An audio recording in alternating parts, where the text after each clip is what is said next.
The following is rated F for fairness. Viewers' discretion is advised. Welcome to the audio show. Alright, so I feel like this is one of the hardest videos for me to make. And it's so hard to make because it has many different angles and layers, and I'm not even sure if I'm able to cover it all, right? I'm just going to be able to give you from whatever perspective I can. And then you'll have to basically join the comments and, of course, comment and tell me what you think, based on what I've presented. When it comes to the whole idea of step parents, it's one of the most trickiest things ever to handle. It's also one of the hot topics, right? I remember Kevin Sam was talking about, there's no value being a stepfather, right? And a lot of women were just, a lot of single mothers come out and them start blow up and what do you mean? How can you say this about women and like women and the chauvinistic, and they made a lot of claims and a lot of different pieces. But what they're not telling is that within the whole idea of step parenting, right? And I say step parenting because yes, women also experience it too. They might just not experience as much as males, but they do nonetheless, right? Where you're having to take on someone else's kid, and if the child is good, perfect. You and the child get along, or not good, there's nothing going on. When the child sees basically that you are ineffective as a parent, and them realize that you can't punish them, they tend to start to try to pass them place. Now, I'm from the school of it takes a village to raise a child. That's the school that I'm from, which means I want to see my significant other disciplining a kid that I have from the outside. I want to say that because it is what it is. I'm not going to have her wait on me to come home to basically do every single thing. But I just want you to pay attention to this, because look at how Ashley has gotten this man in a terrible position. Look at this. I don't know. It seems to me that you're a little afraid of my baby daddy, and that ain't cute. Afraid of who? Rafi? Yes. Now you know I'm not afraid of Rafi or any man. Well, So she basically has been pushing his buttons and push him ego for saying, I'm afraid of him or whatever it is, because God forbid that's basically the easiest line I can use. Not thinking that, well, this could end up in them having an actual fight, right? And if you're going to have a fight, make it be warranted for something that makes sense, but not for just any little nonsense, especially when the man and the father has already had a conversation. And the father has already told him, hey, just call me. No, I don't fully like it, because I said that, well, what if you're way out of town? Then what? I'm going to call it then? Then what? The kid is making issues now.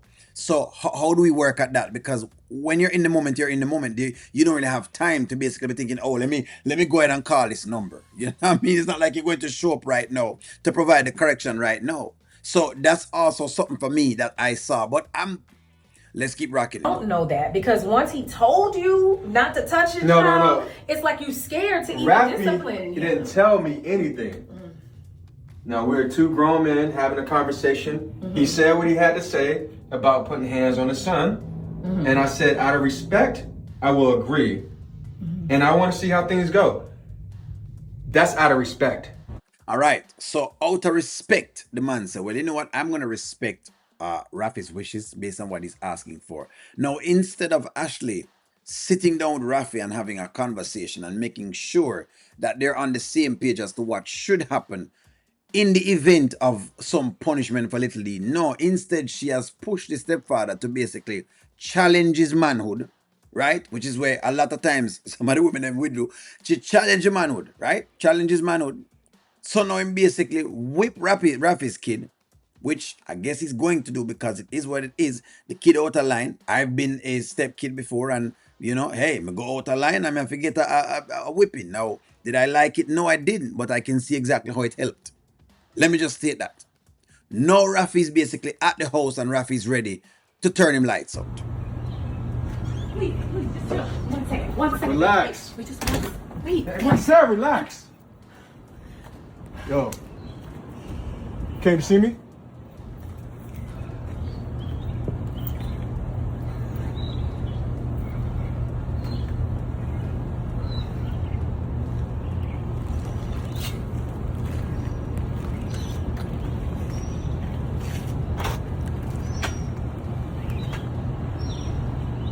Bro, when I first got here, dog, I was on a whole different type of time, man. I want you to pay attention to the woman. She thinks this is a game. She thinks it's a game. Like she basically looking at her is almost like a child thinking like this is a game where I'm going to play. I don't know. I'm gonna use you to show off against what I mean, my old man. This is not a game. Like it's not really a game. You're talking about men, and men go about things differently. You're talking about men who could actually swing upon them one another. So it must be warranted. It must make sense. You don't just get right into it just like that. You know what? I had some time to cool down. I had the time to think about some stuff. Okay. So me and you, we had an agreement, right? If you had to discipline my son, you talk to me. That you still did that. So here, I'm gonna get you that. If you say sorry right now, and you guarantee me you will never put your hands on my son again, I'll spare you, dog. Look at the woman in the background pushing up on the man. Now you know when men get irate about them kids, them get irate about them. Really, because you have so many get irate and they might get irate for nothing. That's different. Right? We're talking about really, really irate about what they see going on. Now, this is supposed to be a conversation between the two of them where them have a talk and him talk to him and him make him know exactly what happened or what occurred and why him think the kid was warranted in that moment to have a disciplinary moment, and them come to some form of agreement. Bring the kid in front of the two of them and have basically a discussion as to how them going to go forward. Because again, he's a boy, so him going to do it again. I guarantee you, Rafi's kid going to do it again because him going to realize that, depending on what happens, him going to realize that stepfather has no power, because that's how kids work. Look at what's going on. And by the way, I've read the comments, and the comments were basically geared towards the stepfather. Minimal comment is against the mother, who basically has made this happen. I'm not saying sorry about nothing. Little D is under my roof. It's cool, bro. I don't need it. No. Ashley, get out the way. I'm not getting out the way, Rafi. You So see, no, that you can't do.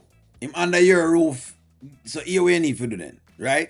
This is the deal right now. That's why you and the mother are supposed to know have a discussion that maybe it not go work out.